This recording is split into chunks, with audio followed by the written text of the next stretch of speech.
As many of you probably know, I play this game way too much, and my PS5 does a really good job reminding me of that.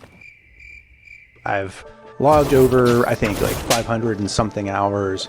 That's quite embarrassing, but you know what? It's pretty fun. I mean, I owe it to everybody to give my honest opinions of Marvel's Spider-Man 2 for the PS5. As much as I do appreciate this game, I think it does have some shortcomings. Okay, let's start out with what I did not like with this game. The game feels too short. Maybe I'm spoiled from longer games like The Last of Us Part 2, but the game still felt incomplete narratively for all of the loose ends from the B-plots just sort of ending. Plus, Venom didn't get enough screen time. I get there's probably a Venom game down Insomniac's pipeline. Regardless, Venom appears, craziness happens, and that's pretty much it. It kind of felt a little underdeveloped for me. I wish we got more of him lurking in the shadows and that the scale of events didn't escalate as fast as they did. You know, of course we fight Peter when he has a symbiote on him, and that's pretty cool. I think all that was really well done. I just wish we got more of Venom. I also just wish we got more time of Harry in the game. I think that would have made his turn into Venom more impactful when he is part of Venom and they're one. I think there isn't much screen time for Harry anymore, which makes sense, but I wish that we got a little more of like the back and forth struggle, you know, of the symbiote taking over Harry's mind. I feel like it was a pretty immediate switch, which brings me to my next critique. Harry's arc should have began in the previous game. We don't know Harry without the symbiote minus some flashback scenes that are necessary, but the flashbacks were boring and lacked a lot of motivation outside of showing the player Pete and Harry's friendship. It slows down the pacing of the game for me. I wish it was like more just developed in the last game. I just wish we got more character building in real times, the game's momentum. You know, I like the idea of seeing Peter in high school with Harry. I don't know, it's really hard because I like seeing flashbacks and all that, but like when I played this game, I just wanted to be playing as Spider-Man. I just didn't feel like the story was as connected to the gameplay. When I say gameplay, I mean like actually doing more Spider-Man things. That might sound really stupid, that's fine. I just like to beat up bad guys and be investigative as Spider-Man. Of course, it's cool to see Peter in high school climbing on the walls, sneaking around. That's all good and fine for a minute, but then it gets really repetitive. Also, the story didn't really feel real to me. Like when Harry builds this huge lab and asks Peter to help run it, it just feels so random to me. I don't know. I mean, I understand that Harry has a lot of money from his dad, but still, it just felt a little too ridiculous in believability. But then again, how far can you really throw believability in something like a superhero video game? I think it's hard to get over how good the first game was and try to top that. In the first game, Peter just feels more grounded and you can really feel for him. You get to know Peter struggling when he gets kicked out of his apartment. He's just trying to juggle a lot of things while also being Spider-Man. A lot of those things felt kind of sidelined in the second game. And I know that it was meant to make room for Miles and also like everything else just happening in the game. And I guess I just wish we got more of Harry being with Peter and MJ. He shouldn't have been immediately a bad guy. If you do want to make Harry the bad guy in the same game that he's first introduced, make it longer.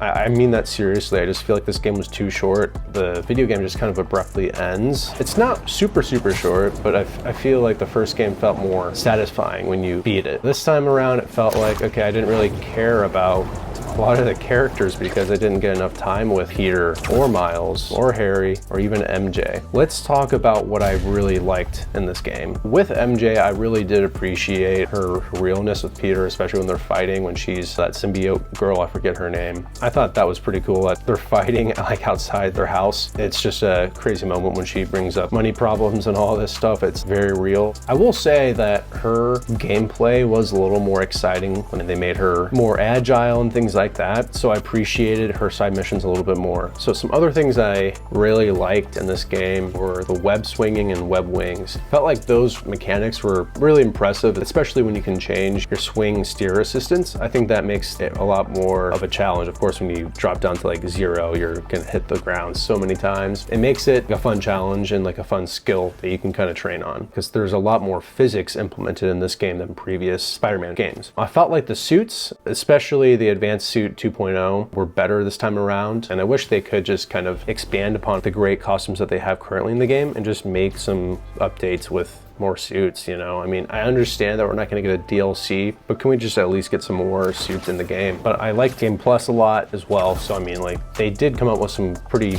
necessary updates. Changing the time of day was huge that they finally brought back. I just wish that the time of day change was there on day one. By the third game in the series, you think that they could have these cosmetic issues down.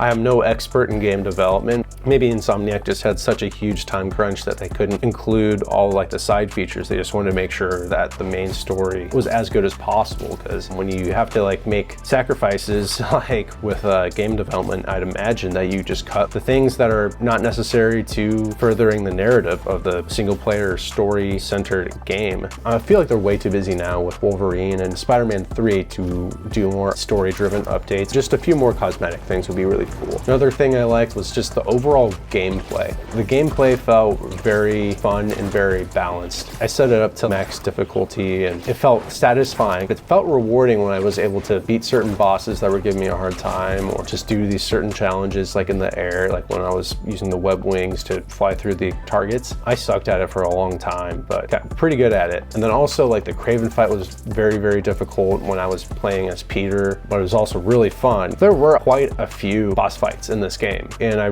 really appreciate that. It was a good variety. Another highlight of this game was exploring Miles' internal battle, overcoming his dad's death as Lee escapes prison. That whole arc, although too short, although it should have also been like the main focal point of this game, it was really well done. I really appreciate just seeing again Miles overcoming his hatred for Lee and just embracing radical acceptance of these people who have wronged him and his family and all these villains and things. He becomes very wise in this game. He's really becoming like the Spider-Man. You know, he saves Peter, he saves Harry, I mean, he saves the world at the end there. So he's really proven himself. You know, Martin Lee trying to become a better person, that, and mainly just seeing Miles forgive him. I will say it would have been cool to see him get the symbiote suit. I think that narratively would have been really, really exciting. I don't know why they didn't do that. Talking more about the villains in this game, I like what they're saying here about rehabilitation and how people can change and correct their mistakes, you know, work at becoming better people, especially like Mr. Negative and Tombstone. All these guys have issues, but they're still working at becoming better people. So I really appreciate getting a little deeper into the villains of the Spider-Man universe here. Getting a backstory into Kraven and his family and all that too was pretty good. Seeing Peter's fall from grace as the symbiote consumes him was also really satisfying and believable, and just really kind of scary at moments when he's interacting with Harry and MJ and even Miles. He's like extremely agitated and aggressive. So I also really appreciated Peter's life development. He still has his money problems, MJ problems, trying to get a job problems, mortgage, you know, and also trying to be Spider-Man and coaching another Spider-Man and having all these people knowing his secret identity. I can't wait to see where Miles Morales goes in the future here. I'm also excited to see where Peter Parker ends up in the next game. I have a hunch that he's gonna die or something. Narratively, it makes sense that he'd like sacrifice himself for Miles because Peter knows he's getting too old, although he's only like, what, 25 or 26 in this game. So it's not even that old, but I'm assuming that he's just getting slower because he's taken such a beating over the past 10 years of being Spider-Man. But overall, it was pretty entertaining, and it's definitely worth revisiting and playing Game Plus if you have not already. It's just a great thing to play when you just want to relax. Just go web swinging for an hour and then you're good. You know, just travel around Manhattan, Brooklyn, Queens, you know, you could explore all of New York. It's just a really chill time. Well, that's it. That's all I have to say about this game. Thank you guys for listening in. Let me know what you think of Marvel's Spider-Man 2 down in my comment section, and let's talk about it. And what do you want to see out of Spider-Man 3? That's all I got to say today, guys. I hope you have a great rest of your day or night, and I'll see you guys in the next video. Peace.